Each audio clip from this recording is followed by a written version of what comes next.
menekankan saja, meyakinkan, memastikan bahwa Bapak tidak... Setelah malam itu, suamiku semakin jarang pulang. Awalnya hanya 1 malam, lalu 2 malam, lalu menjadi kebiasaan. Ia lebih sering tidur di rumah orang tuanya sendiri. Anehnya, jarak itu tidak membuatku sedih. Yang membuatku cemas justru omongan orang, tekanan yang datang dari sekitar. Tetangga mulai bertanya, kok suaminya jarang kelihatan? Baru nikah loh. Jangan-jangan ada apa-apa? Orang tuaku ikut gelisah. Ibuku sering berkata dengan nada mendesak. Put, kamu itu istri. Masa suami dibiarkan begitu saja? Bujuklah dia pulang. Aku mencoba menjelaskan. Tapi setiap penjelasan terdengar seperti alasan.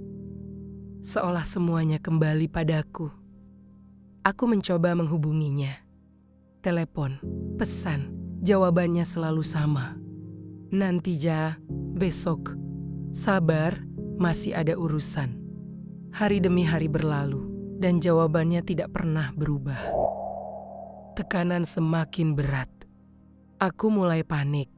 Bukan karena kehilangan suami, tapi karena takut kehilangan nama baik keluargaku sendiri. Akhirnya aku memberanikan diri. Datang ke rumah mertuaku.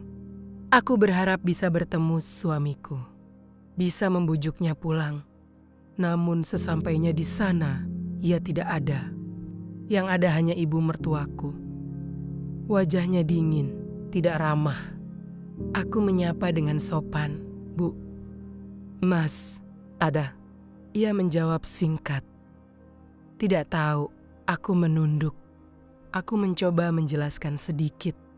Namun sebelum aku selesai bicara, ia memotong dengan nada yang membuat dadaku sesak. Kamu itu istri macam apa? Suami sendiri kok tidak diurusi? Aku terdiam, tidak ada pertanyaan. Tidak ada empati. Seolah masalah ini sudah jelas, salahku. Aku pulang dengan langkah berat. Membawa rasa malu yang belum pernah kurasakan sebelumnya. Tak lama setelah itu, kabarnya sampai ke telingaku. Ibu mertuaku meminta anaknya untuk menceraikanku. Aku tidak mendengarnya langsung. Tapi kalimat itu seperti petir di kepalaku. Tak lama kemudian, seorang ustadz dan beberapa keluarga dari pihak suami datang ke rumah orang tuaku bersama suamiku. Mereka ingin membicarakan jalan tengah. Aku duduk di sudut ruangan, diam, tidak tahu harus berkata apa.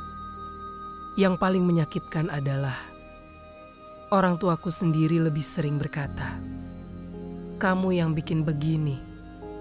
Coba dari awal nurut. Sekarang kalau cerai, semua harus dikembalikan. Uang, perhiasan, perabot, motor. Semua disebutkan satu persatu. Aku merasa kecil.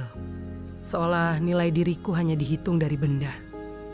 Saat aku menyerah dan memohon, hari itu aku tidak lagi memikirkan diriku sendiri. Aku hanya ingin semua ini berhenti. Aku mendekati suamiku. Aku menangis. Aku berkata dengan suara yang hampir tidak keluar, "Mas, jangan ceraikan aku. Aku mohon." Aku tidak memohon karena cinta. Aku memohon karena lelah. Suamiku terdiam lama. Aku tahu ia iba. Aku tahu ia sebenarnya tidak ingin sejauh ini. Akhirnya ia berkata, "Kita lanjutkan saja." Keputusan itu seperti kelegaan bagi semua orang. Kecuali aku, namun tubuhku tetap menolak. Kami kembali bersama. Aku mencoba mendekat. Aku membiarkannya menciumku, menyentuhku. Namun setiap kali sentuhan itu semakin jauh. Tubuhku kembali berontak. Aku mendorongnya, menjauh. Air mataku jatuh, bukan karena benci, tapi karena aku tidak sanggup. Aku ingin bisa seperti istri pada umumnya. Tapi tubuhku selalu berkata, tidak. Sejak hari itu, aku hidup dalam 2 ketakutan. takut ditinggalkan, dan takut dipaksa bertahan. Semua orang ingin aku berubah, tak satu pun bertanya apa yang sebenarnya terjadi di dalam diriku, dan aku mulai sadar.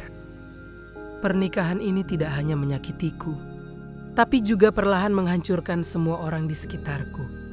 Namun aku belum tahu bahwa keputusan untuk bertahan hari itu akan membawaku pada satu pertemuan di masa depan yang akan mengguncang segalanya.